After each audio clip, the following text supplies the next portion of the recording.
So I was talking about the inner self and the outer self.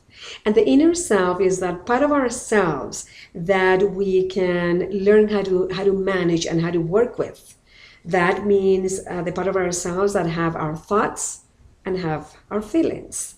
Or it has our thoughts and it has our feelings, however you would like to look at it. So let's look at it. So this is our inner self. And if we have a very small inner self, as I said before, then circumstances can run our life. And so we will be changing all the time. We will be going up and down, up and down. Something good happens, I'm up. Something bad happens, I'm down. Something good happens, I go up. Something bad happens, I go down. So we are really living our life according to our circumstances.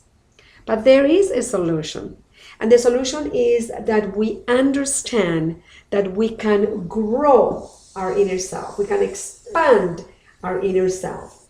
And one of the ways to expand our inner self, in a spiritual world, we talk about thinking about God, thinking about that goodness that is within us, thinking about that spirit that has a strength, that has faith, that has hope, that has optimism, that has goodness, that has positive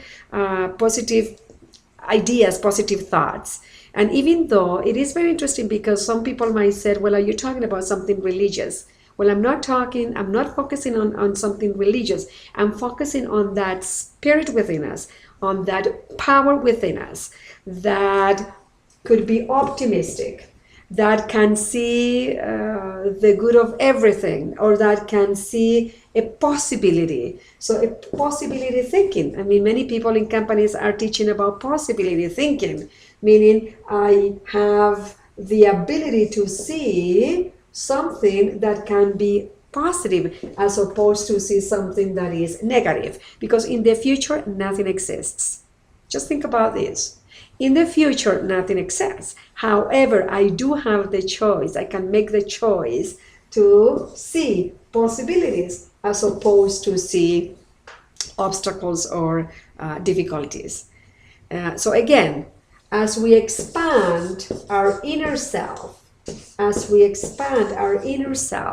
our circumstances become a very, very much smaller part of what it affects our daily work and our daily life. And we talk about two kinds of languages: the language of possibilities, of the language of creativity, and the language of victim language. So we have, on one side, we have the victim language. On the other side, we have the creative language.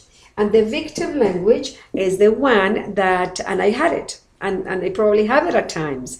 It is the one where I use fear, where I use excuses, where I said, well, I can't no do it, or I don't have the money to do it, or I don't have the friends to help me, I don't have the support, I don't have the intelligence, the education.